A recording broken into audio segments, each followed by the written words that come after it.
us bow our head and feel the presence of the Lord.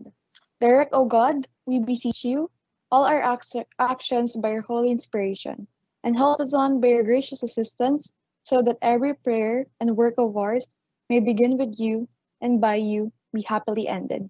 Amen.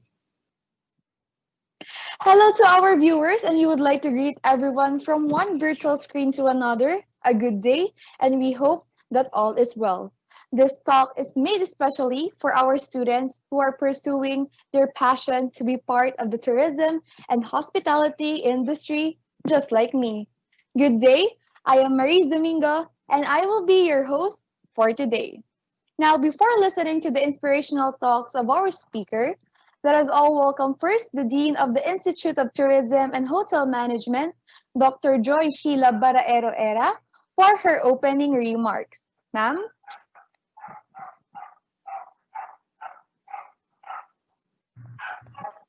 Good morning and welcome to the web entitled Hashtag Brave and Resilient ITHM Alumni Success Stories. We are happy to welcome Director Michelle, our admissions director, and the admissions and financial assistance team for joining us in this webinar. We are happy that you took the time to join us, in, and this webinar is intended for incoming freshmen and to students who would like to pursue a career in tourism and hospitality. Today, we are excited to welcome back two of our best alumni in the person of Ramon Tiongco Jr. and Belman Millan Jr., who will inspire us with their stories as an FE student before and now as a successful tourism and hospitality professional. We also thank our ITHM academic managers who organized this webinar with our APH for laboratories, Mr. Eugene Benita, as the lead of this event. Brave and resilient are the two key principles that we as an institute aspire our students to be. We bravely faced uncertainties and fears of this health crisis that we are now facing, and we are resilient to withstand adversities in life by keeping a positive mindset. The tourism and hospitality has survived and thrived in all natural disasters, wars, economic crisis, and health crisis in the past. And we are confident that we will be able to bounce back and adjust to this new situation that we are in. We hope that you will learn from this webinar, enjoy the rest of the day, and a pleasant good morning.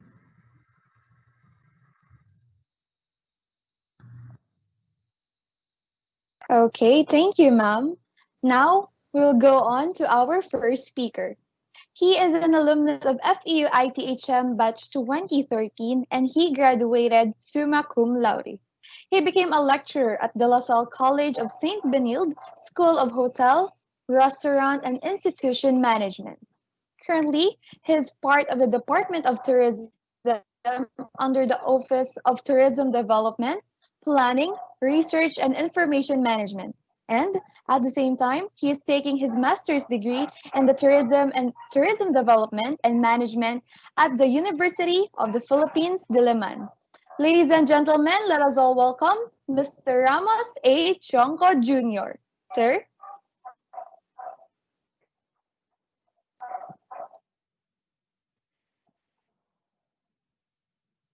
Yes, can you hear me?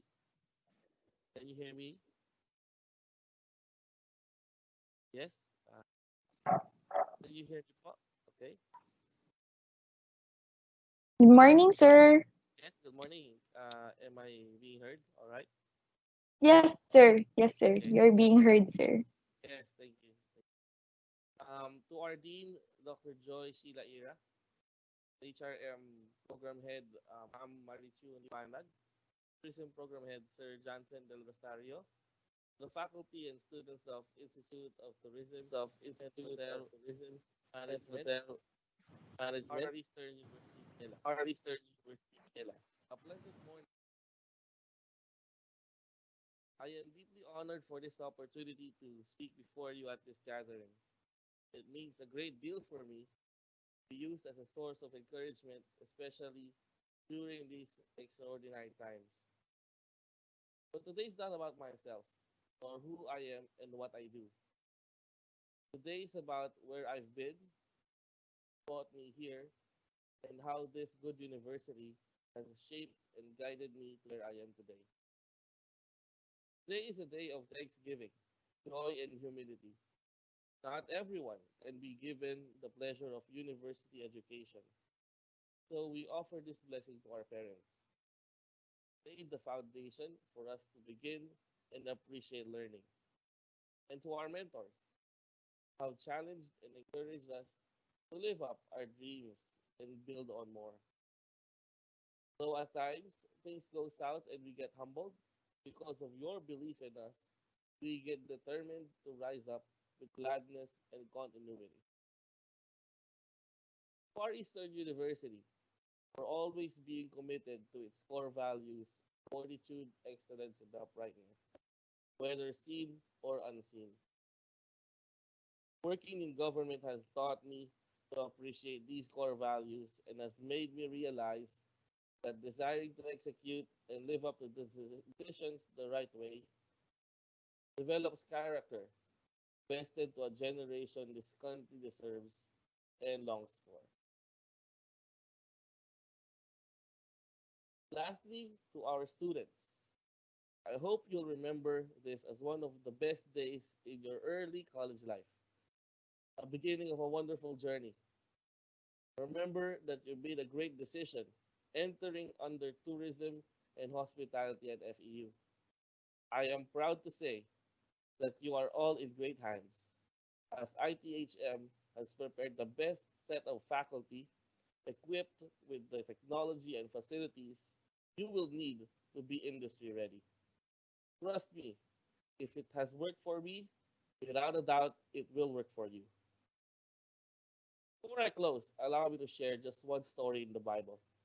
On Luke chapter 17, it tells to us that there were 10 lepers who were healed by Jesus, and one of them came back, fell on his knees before the Lord, and said, "Thank you," and honored him and blessed his name.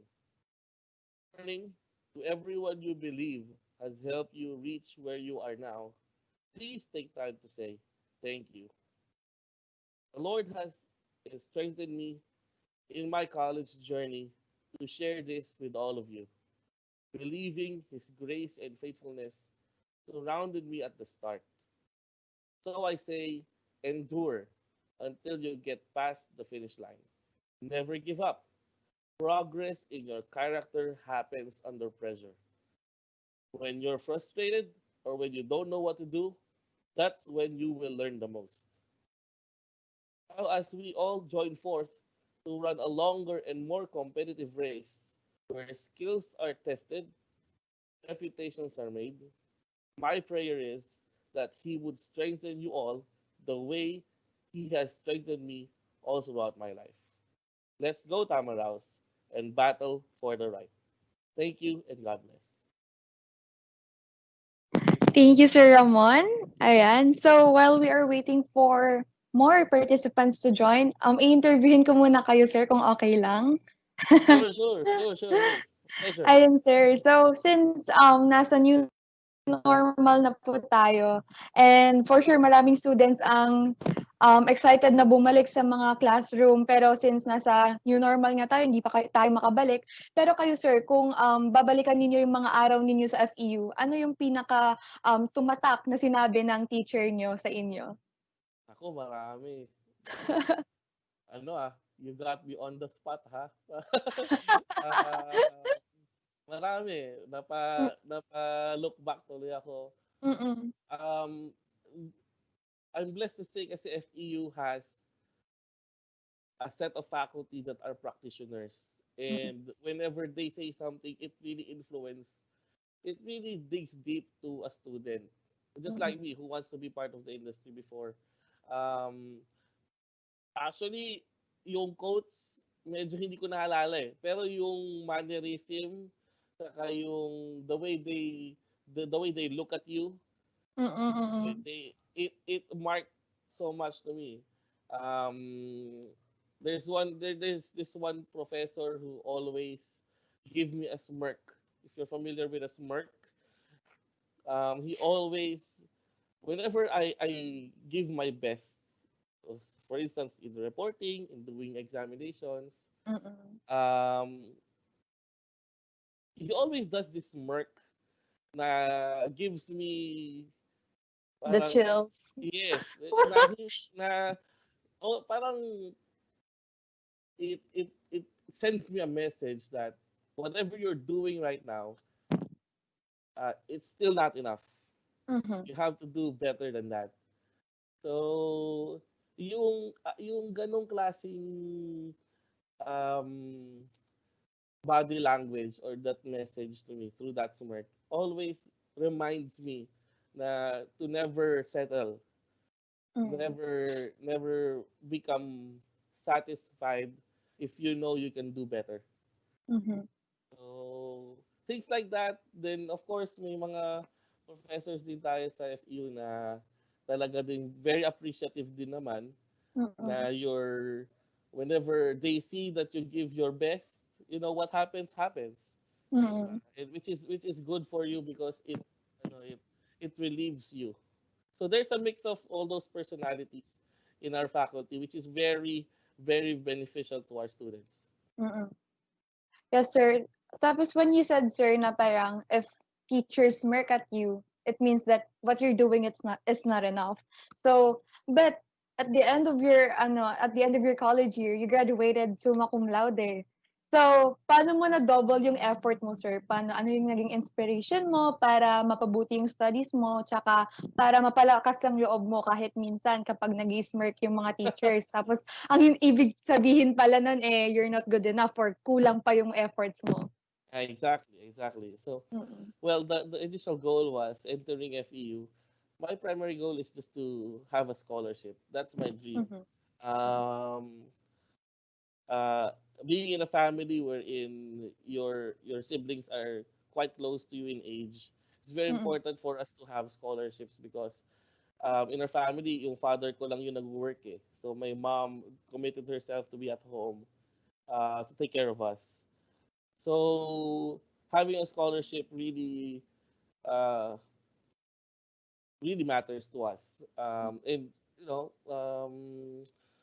fortunately, FEU provided that through academic scholarships. So that was my goal. That's the inspiration to pursue scholarships and maintain that grade. So I never really dreamed of having that distinction. Mhm. All I really want is to help my family, uh, be less burdened financially. Mm. And yun nga eh, nung dumating na lang yung point na, oh, you're candidate for this, you can be qualified for this. To me, you know, to me, it's a sigh of relief. Again, it's a mix. It's a sigh of relief and, just, parang, um, it's very humbling. It's a very humbling Mm. experience Mm. because if if you really work hard, if you really want to be a person bigger than yourself, to perform something that's bigger than yourself or for your family, whichever Mm. it may be, for your friends, for your lola, um, if you aim for something bigger than yourself, the Lord sees it. Hindi ano yan, hindi nakakalimutan ng Lord 'yan. And then yun nga eh, if you exert the best that you can to it, whatever happens, happens. Mm. And I'm just glad. I'm always considering that distinction as a bonus. Mhm. Bonus na lang siya talaga kasi hindi naman ko talaga siya pinangarap. Ang gusto ko lang talaga makatulong sa pamilya ko Mm. at magkatrabaho kaagad. Mm. So, yung gano'n, bonus siya. Pero sobrang thankful pa rin ako kasi nangyari yun. Kasi Mm. ano eh, it's never, very little people, very little, parang konting-konti lang ang nabibigyan ng ganong klaseng distinction. So Mm-mm. blessed. I'm really blessed. Mm-mm. So, sir, what advice would you give to students, especially right now, sir? Nakita ko sa resume ninyo, kinukuha niyo yung master's degree of Science in Tourism Development and Management, and at the same time, you're working under the Department of Tourism. So, what's your advice, sir, for students, lalo na may mga nahihirapan na mag time management? Well, siguro nung time ko lang kasi, ano eh, I think it was a bit easier because there Mm-hmm. were less distraction, so to speak. Wala masyadong, hindi pa ganun ka-improve ang social media, hindi pa ganun ka-rampant ang options natin for, for socialization. But, you know, for this batch of incoming students, just my advice is just to press on. Just to press on. Um, Mahirap talagang mag-aral. Yung hindi talaga siya walk in the parks. Ika nga. Mm-hmm. So, even I experienced it in my graduate degree. So, to me, it just press on. Just press on. Hindi, your labor is not in vain. Mm-hmm. Talagang may bunga yan. And if you excel on what you do, keep pushing. Just make your craft better. Mm-hmm. Kasi like right now, we're in this extraordinary times. Tataas talaga ang competition sa industry. You have to expect that more and more companies in hospitality and tourism will be demanding Mm-hmm. because the competition is wide open and then opportunities are there. Mm-hmm. You have to be ready. You really have to Mm-hmm. be ready. We see in government that uh, 2 years down the line, 3 years down the line after this pandemic would subside, the industry will bounce back, will Mm-hmm. recover, and Mm-hmm. then if the once the industry recovers, we need workforce. We need to get back all these people who lost their jobs. Mm-hmm. And once your time is up, once you graduate the time, you have to be ready. Mm-hmm. So, just press on. May bunga yan. Hindi, ano yan, hindi baliwala yan. Do Mm-hmm. your best, always press on, never give up. Ayan. So thank you so much, Mr. Ramon A. Tiongco Jr. Ayan, for inspiring our students, especially those who dreams to be in the tourism industry. Ayan, maraming salamat po, sir. Now, on to our next speaker. He is an alumnus of FEU ITHM Batch 2014, and he graduated as cum laude. He became a lecturer at the University of St. Louis, Tuguegarao, Cagayan School of Accountancy, Business, and Hospitality. After which he founded his own businesses, Shopping Burr Philippines, Urban Street Ramen, and co-founded Nooks and Spaces PH. And currently, he is the Admin Assistant 3 of the Department of Tourism Regional Office in Tuguegarao City, Cagayan. Let us all welcome Mr. Belman O. Millan Jr.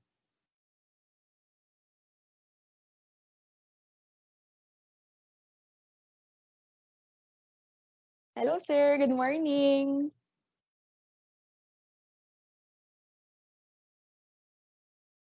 Sir, your mic is on mute.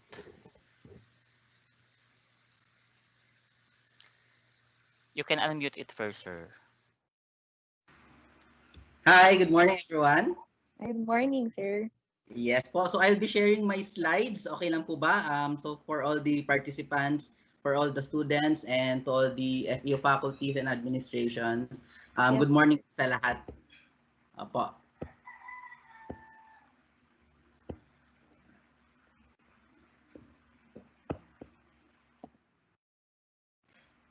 There you go.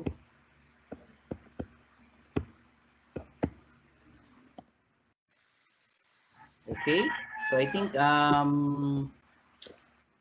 nagpi-play na po ba yung sa aking screen? Ma'am? Hi, sir. Yes po, nag-Filipino po, sir. Yes po. So while waiting po for my slides, so may I first introduce myself. So thank you po for that wonderful introduction po kanina. By the way, I am Belman Millan. I graduated from FEU batch Ay, 2014. Sir Oliver, sorry si Angel naman. Yes po.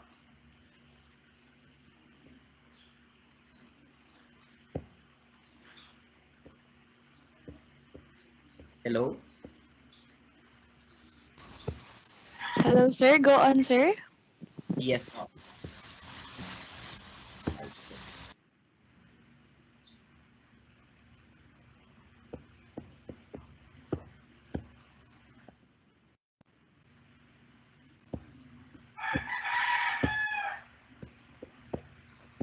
I think hindi po yata nag-play yung slides ko. Anyway, I'll just continue with my presentation po. So again, I am Belman Millan. I graduated from FEU way back 2014, and I learned a lot from FEU, from my teachers, to be more competitive. I want to be excellent in everything I do. The learnings from my academics, which I applied immediately to my workplace, was very fulfilling. For my teachers, they mold me as an individual and equip me the knowledge, skills, and discipline me, which is I needed in the hospitality industry. I started working at the age of 16, and I was then a second year college student. I did work for McDonald's, Starbucks during my college years. Time management, discipline, and confidence was very important when you decide to be a working student.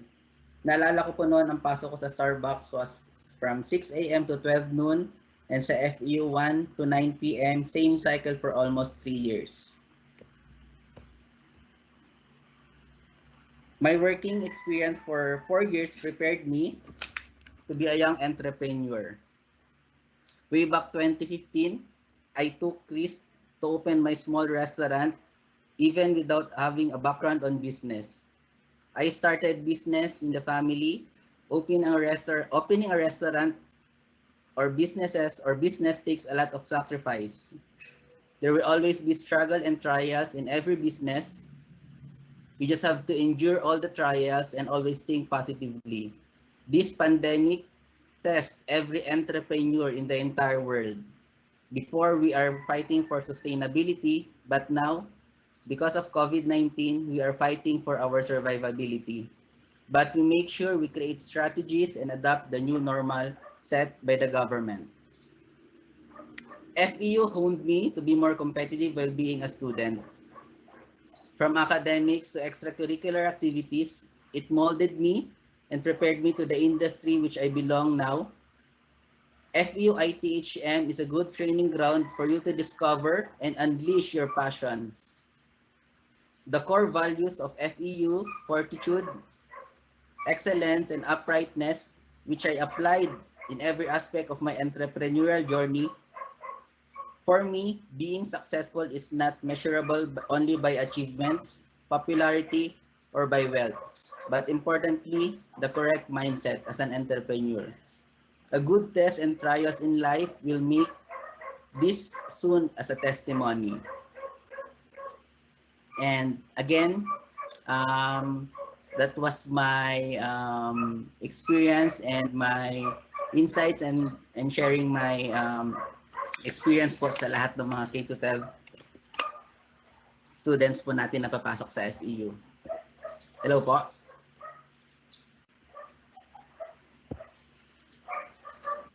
Hello, Maris. Hi, sir. Yeah, hello, sir. Hello po. Yes? Yes. Opo. Sir, nawala yung presentation mo. Can you share it again? Or tinanggal mo na talaga siya? There you go. Ayan. Okay po.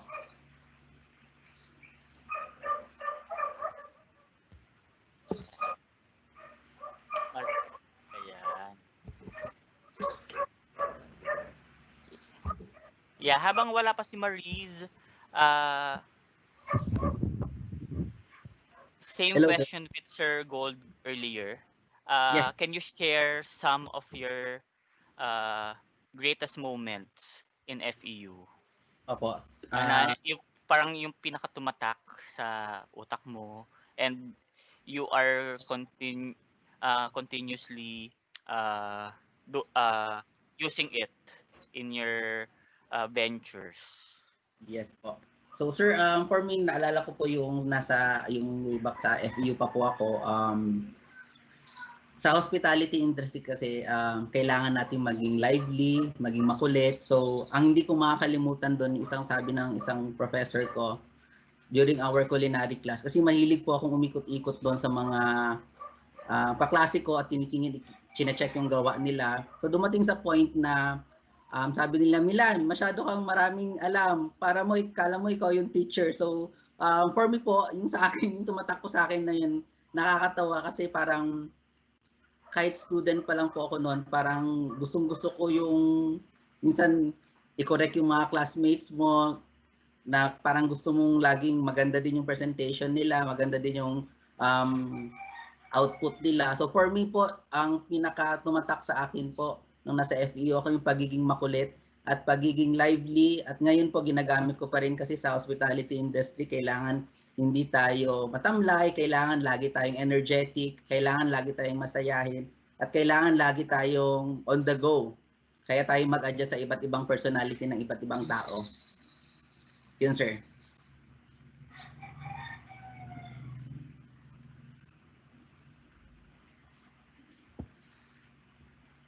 Hello, Sir Belman. Hello po. Hi po. Ayun po, sir. Aside for dun, sir, syempre, since studentpreneur po kayo, ano pong advice yung mabibigay niyo sa mga students, lalo yung mga gustong dahil nga online classes na tayo ngayon, yung mga gustong magkaroon muna ng online business habang nag-aaral, ano po yung advice na mabibigay niyo sa kanila? Ayun po. So for those students po, actually advocate po ako ng studentpreneur. So I encourage yung entrepreneur, yung individual to engage whatever passion, kung ano pong saan nila nakikita yung sarili nila, kung saan sila magaling, kung saan sila nag-excel. So it might not be sa ngayon kung di pa nila nakikita sa food industry, pwede rin naman yung mga pwede sila sa mga souvenir, but for now, for FEU ITHM, for hospitality industry, lalo na ngayon, karamihan ng mga tao nasa bahay lang. So engage in entrepreneurship. Pwede yung homemade lang muna.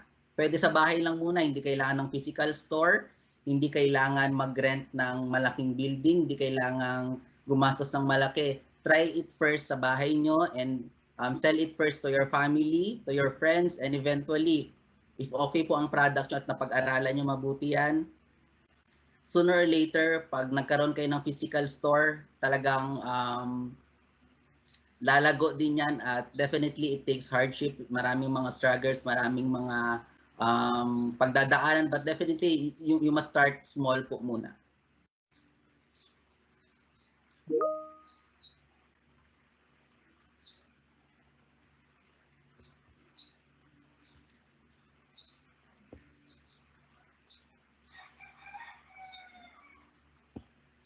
Hello ma'am, medyo nawala po yung audio nyo.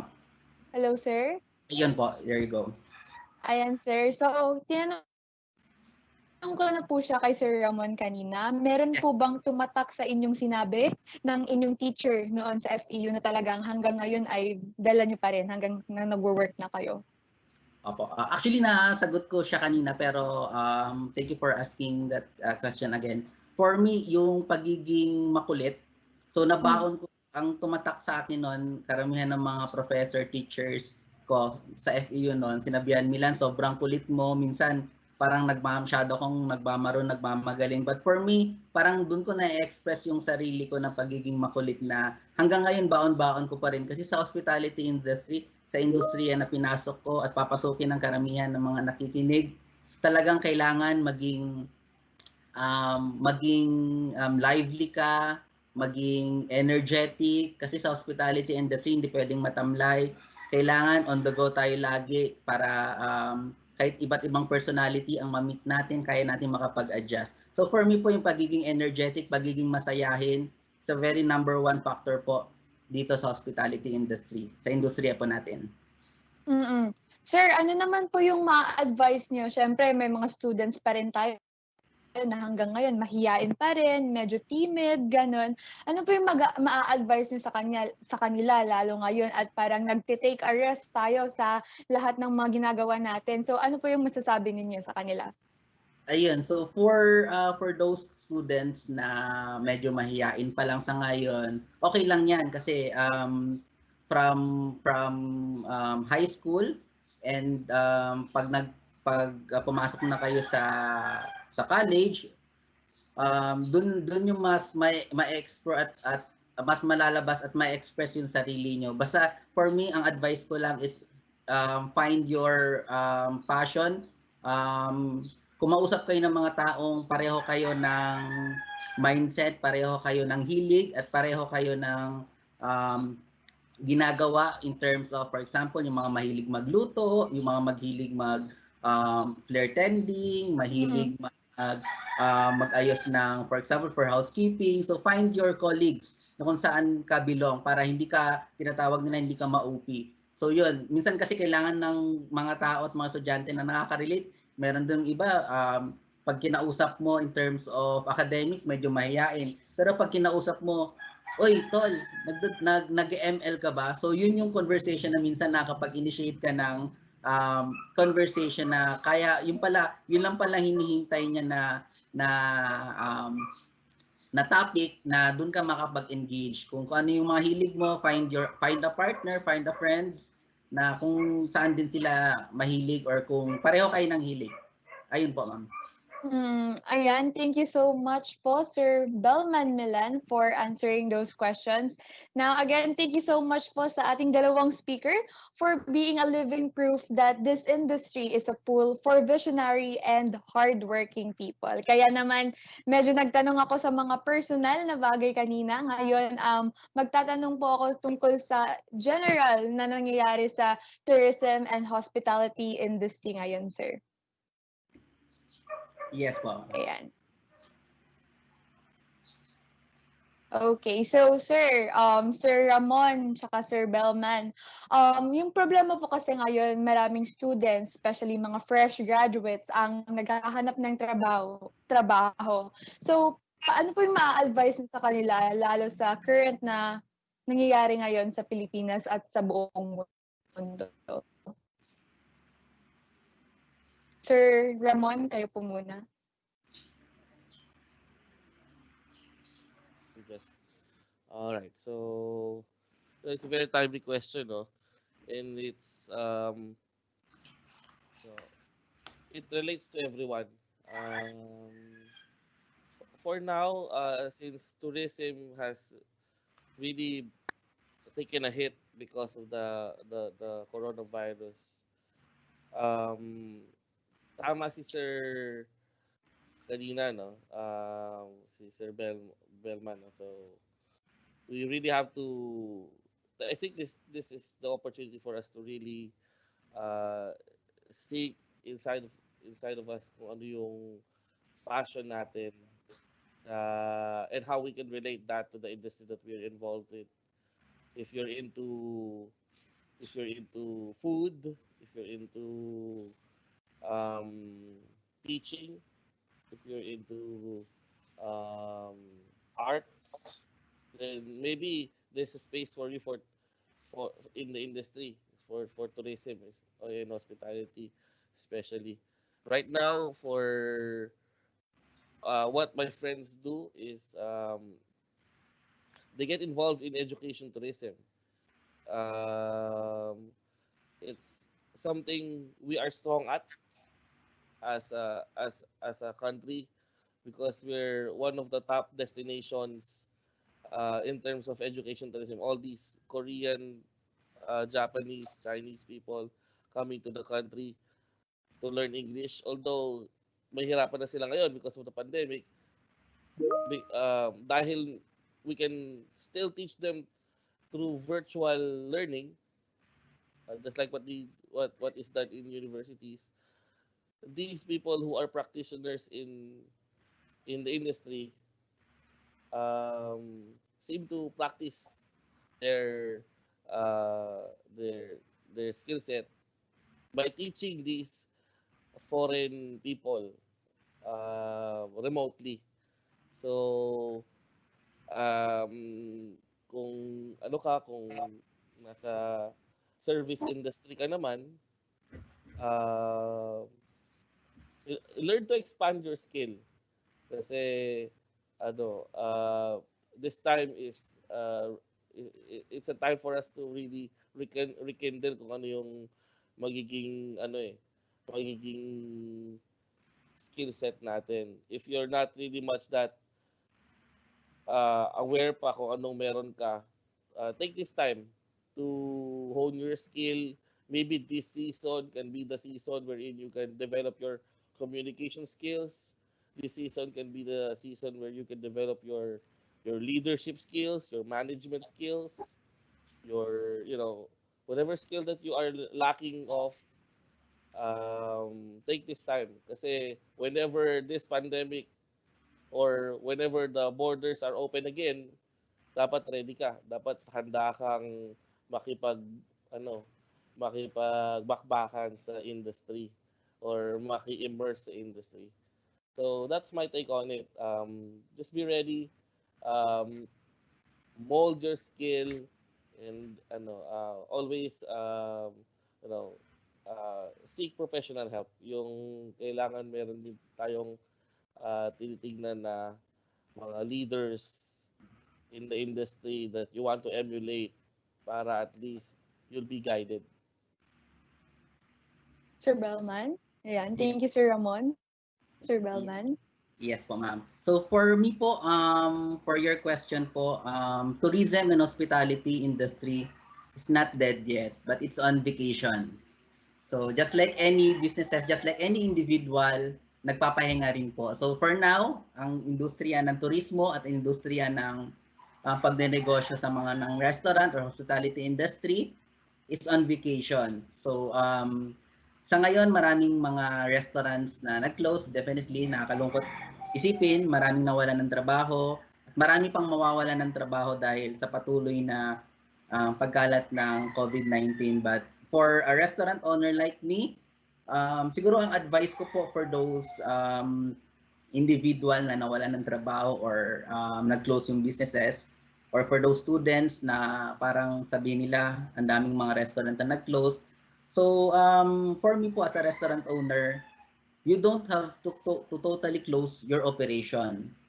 Kaya minsan nagsasarado ang mga restaurant because of their operating expenses. Hindi nila kayang suportahan because majority, kagaya po kami dito sa Tuguegarao City, Cagayan, MGCQ pa kami, only 50% are allowed to dine. But for our target market, which is students, so almost 4 to 5 months na po, walang masyadong estudyante because they are umuwi po sila sa mga kanilang mga nearby provinces, nearby cities, or nearby towns. So wala po talagang students. So for me po, for you to be able to survive on this pandemic as an entrepreneur or any kind of business, minimize your operating costs.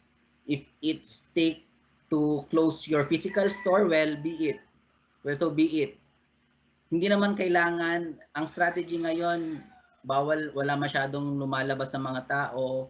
Yung iba bawal pa, especially us dito po sa amin, 20 below, bawal lumabas, 60 pataas, bawal din lumabas. So, more yung market talaga namin, talagang wala, totally freeze. But for us, we boost on our delivery system. For i-boost namin yung delivery service namin. Kami mismo ang kakatok sa mga bahay-bahay. Kami mismo ang maglalabas ng mga produkto from our restaurant or from our house to the house po ng mga customer po natin. So yun lang po, minimize your operating cost. If kailangan isarado ang physical store, isarado para tuloy-tuloy pa rin ang negosyo. Kahit you can cook, you can prepare your food inside your house and then deliver it. So yun po, kailangan po nating maging wise ngayon na hindi porket nagpatayo tayo ng isang malaking restaurant na masasayangan tayo at manghihinayang tayo. You just have to be wise. Aanin mo yung malaking restaurant kung di naman kaya suportahan ng iyong ng yung sales, yung mga expenses mo. So, for a brand like me, hindi mo kailangan ng physical store to be a brand. You just need to provide whatever service na kailangan mo i-provide, which is for me is food. Yun po, ma'am. Ayan po. So, sir, sabi niyo po kanina, masasayangan at manghihinayang. So, what can you say to freshman students who are doubtful to enter the industry? And yung mga iba pa nga po, sir, medyo natatakot na pong ituloy ang kanilang mga studies. So, ano pong masasabi niyo? Sir Ramon? Yes. Well, ano lang, a piece of advice lang. Like what I said, I've been mentioning it na tama si Sir din na it's on vacation lang. The industry is just on vacation. So it will come back. And we're doing our best as uh, uh, a country to to do the measures to make tourism come back and be revitalized. And indeed, when it comes back, the demand for manpower will be there. So always have hope. Hindi man ngayon we're at these times na medyo down lang talaga ang arrivals natin, ang employment natin, the receipts natin for the industry. Um, it's hindi naman siya forever. There will come a time that the industry will recover, and then once it needs people, once it needs the pool of minds that will be fit for the industry, you know, we everyone has to be ready. Diba? Kahit ako rin naman in my position, nag-aaral pa rin ako hanggang ngayon kahit pandemic, 'di ba? So kasi iniisip ko mas malaki yung challenge pagbalik ng industry kasi mas maraming opportunities ang nandyan. And therefore, us being part of the industry and for the students who will be part of the industry, we have to really equip ourselves. Kailangan ready tayo emotionally, intellectually, professionally, 'di ba? Kasi ano tumataas lang talaga ang expectation sa Philippines in terms of tourism. Mm. Hindi tayo hindi tayo pabagsak as Mm. as a country in terms of the industry. We are expected by our ASEAN neighbors to be one of the captains in the industry. So, kailangan talaga nating magtrabaho. Kailangan talaga nating i-invest ang sarili natin. If you have time, invest the time to equip yourself. So yun lang. Wag sana kayong tumigil mag-aral kasi kailangan namin kayo sa industry. Kailangan namin kayo. Mm-mm. Thank you, Sir Ramon. Sir Belman? Yes, thank you po. Tama po yung sinabi ni Sir Ramon na energize yourself and invest in yourself. So, for those K-12 students, don't be discouraged na sa mga nangyayari ngayon. Although, for me as a millennial, I do not expect also that this thing will happen to not only to the Philippines but to the entire world. But yun nga sabi nila, this COVID pandemic, for now wala pa tayong vaccine, may mga inaayos pa sila at meron pa silang soon pa yung vaccine natin. So we just live with it. So for now of course medyo hindi natin maintindihan kung paano to maitatapos, but for me as an entrepreneur, we just as an entrepreneur and advice ko sa mga K-12, we just live with it.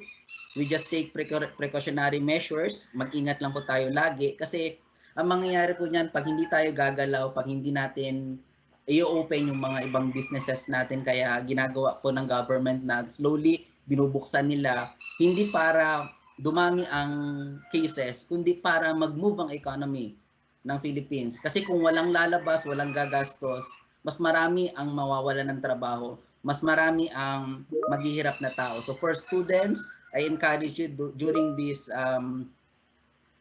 season na karamihan ng mga school is online.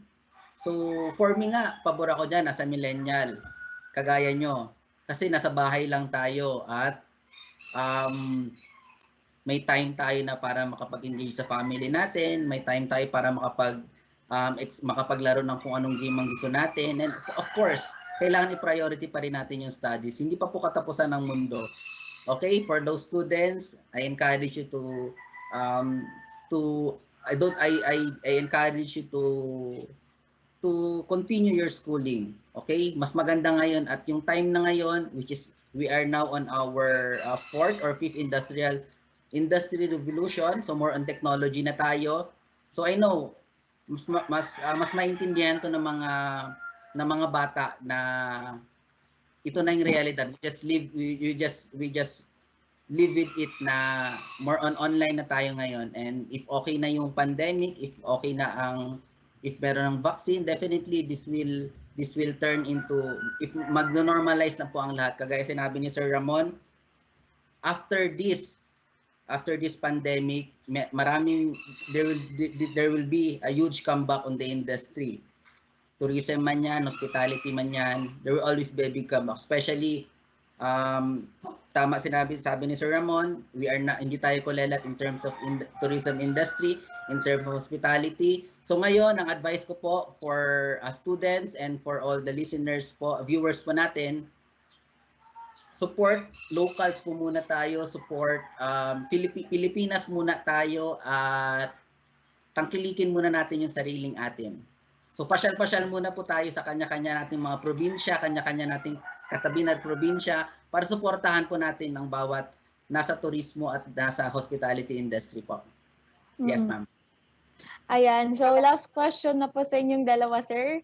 Since nasabi nyo nga, magka-comeback ang tourism and hospitality industry, and since nasa Department of Tourism po kayong dalawa, national and regional department, so meron po bang specific plan ang DOT concerning the revival of Philippine tourism and hospitality industry? Any specific po na plan ng DOT?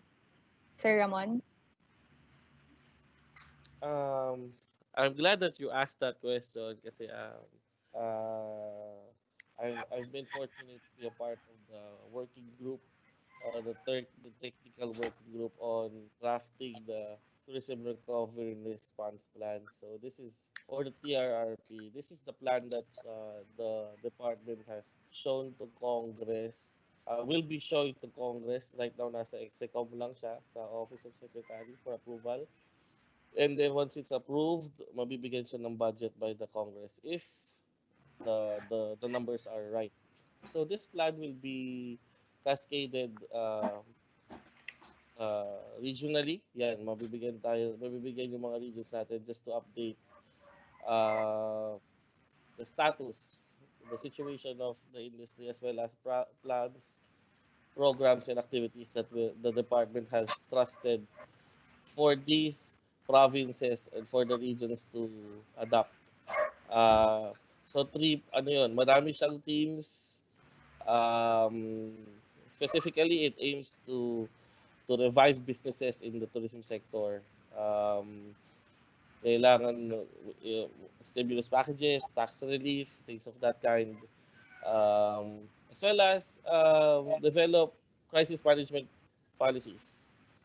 Na once this pandemic has taught us that for us to be prepared,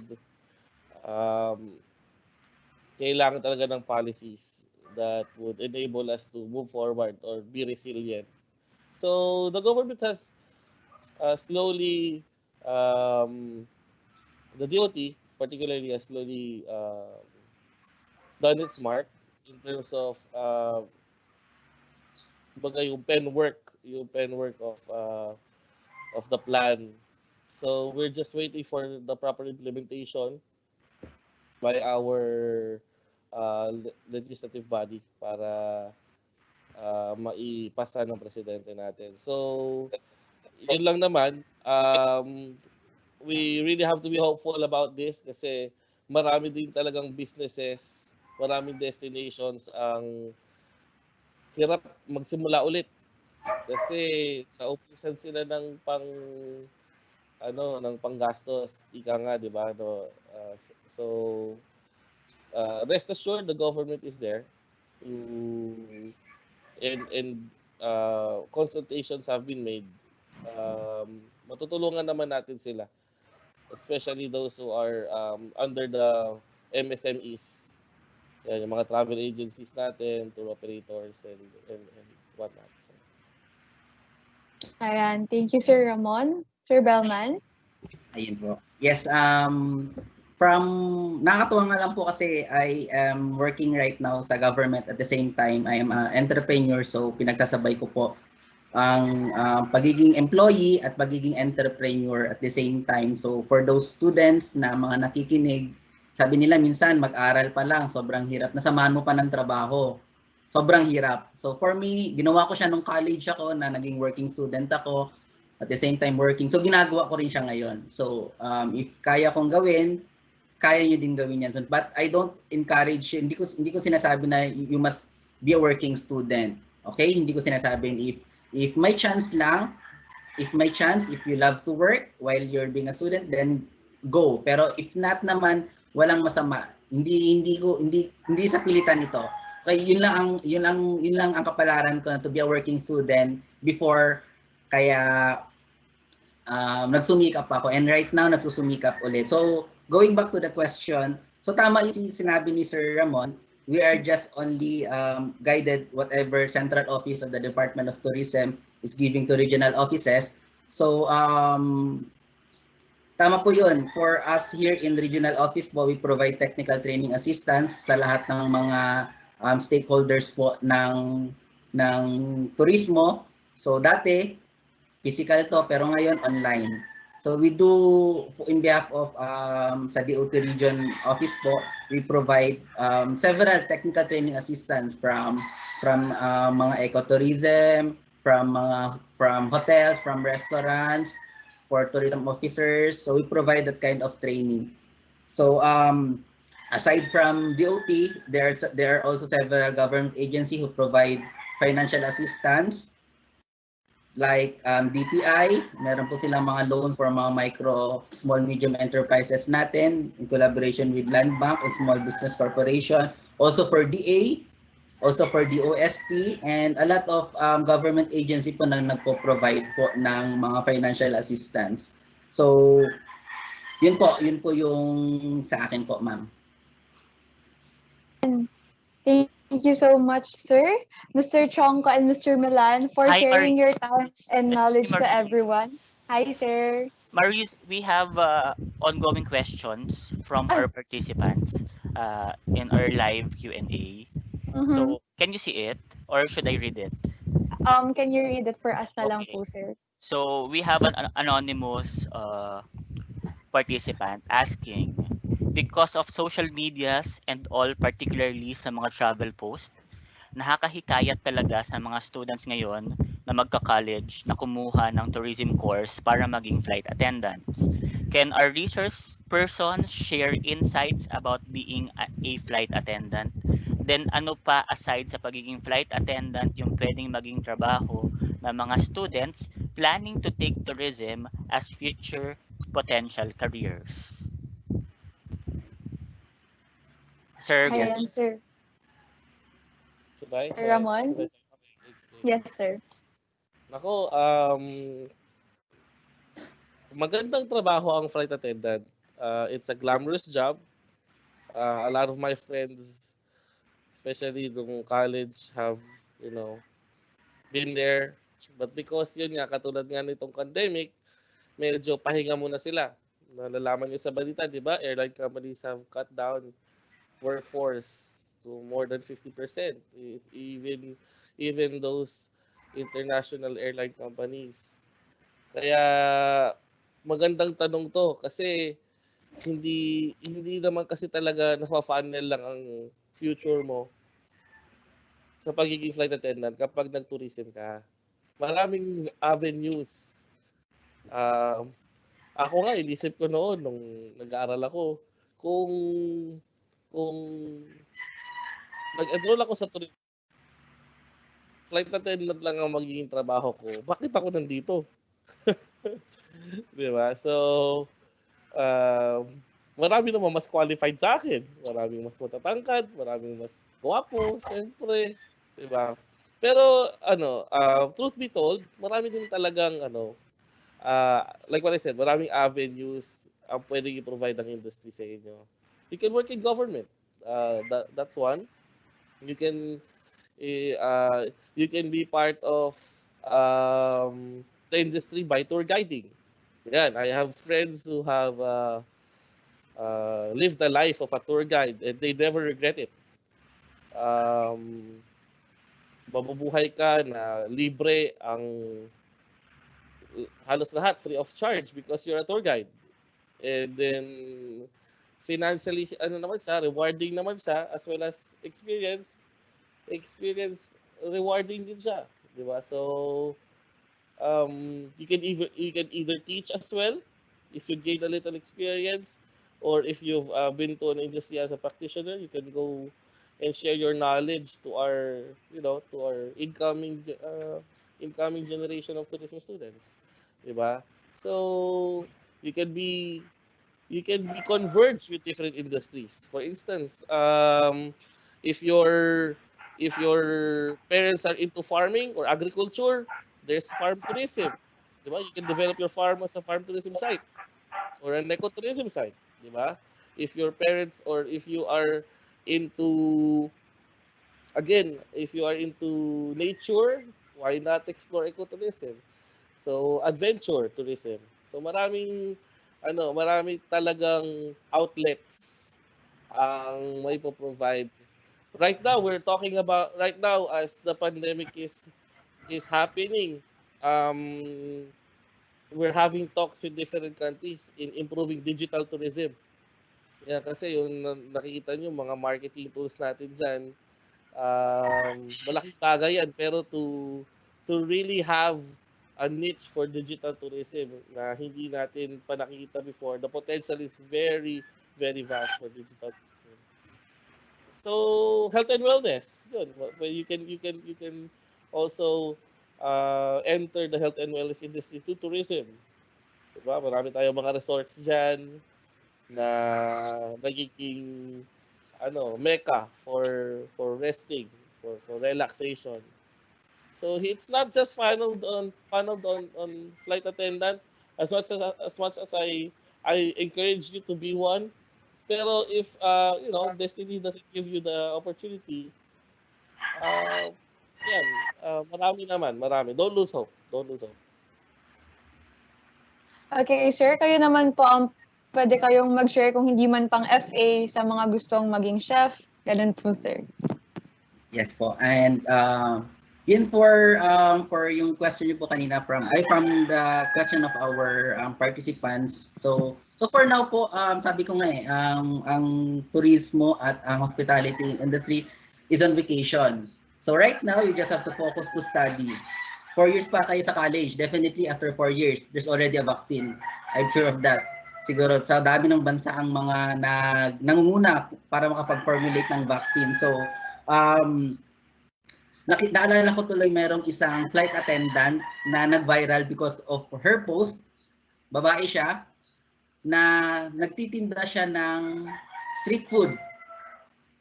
Kasi nag-cut ng nag-cut yung airline company nila ng mga employee or nagbawas na at least 50%.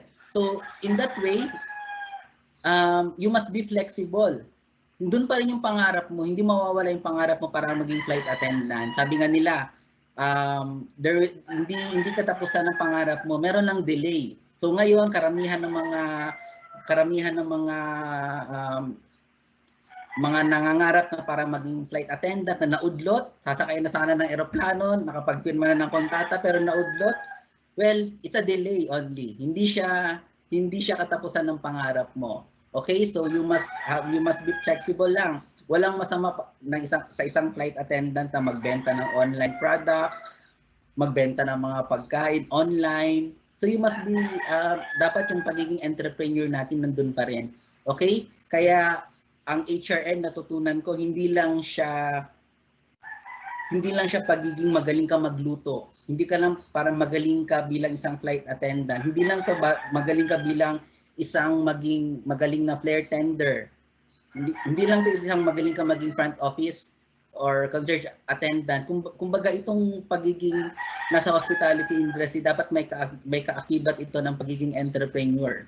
Okay, lalo na ngayon, yung galing mo pagluto, I've been into private already, nag-work ako sa McDonald's, sa Starbucks, and then sa Bonchon, na-experience ko mag-work sa private company. Na-experience ko po at na-experience ko ngayon ang mag-work sa government.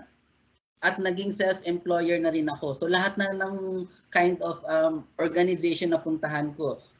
Okay, so right now, I encourage everyone to be an entrepreneur. Okay? Walang masama sa pagiging pangarap ng isang flight attendant or maging cook, maging chef. Go with it. Pero dahil merong konting delay, dahil sa pandemic na ito na hindi natin control at hindi control ng bawat tao, so may konting delay lang. You just need to focus first on your studies. So let the government provide all the precautionary measures na ginagawa nila. This government naman po is working on its full forces para ma-prevent ang spread. So for now, you just have to invest on yourself. Tama sabi ni Sir Ramon kanina na pagbalik ng turismo, pagbalik ng hospitality, pag-bounce back ng lahat ng industriya, ready ka na makipagbakbakan. Ayan, so meron po tayong babasahing comment from Azel P. Flores, Tourism Department freshman. Ayan, sabi niya, this is not a question, but I just want to give thanks to the guest speakers who gave us more reason to strive harder. Let us all aim high, sabi ni Azel P. Flores. Ayan, thank you daw po, sir, sa inyong pag-inspire sa kanilang lahat na ipagpatuloy pa rin ang kanilang pag-aaral. Ayan. So again, maraming salamat Mr. Tiongco and Mr. Millan for sharing your time and knowledge to everyone. So with that, may we award the certificate to the both of you. Let me read the citation.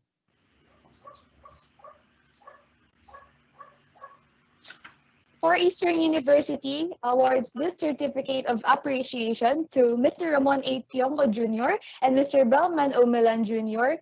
for their valuable contribution as guest speaker during the ITHM webinar entitled #Brave and Resilient ITHM and Brave and Resilient ITHM Alumni Success Stories, given this 22nd day of July 2020 at Far Eastern University, Manila.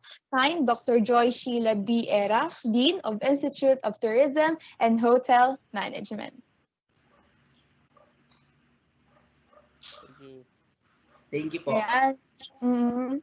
Now, to all our viewers, especially sa mga freshmen natin na nanonood ngayon, here's a presentation from the FA or FEU Admissions and Financial Assistance Department.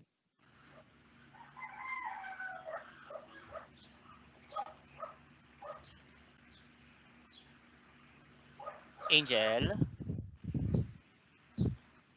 Hi, Angel.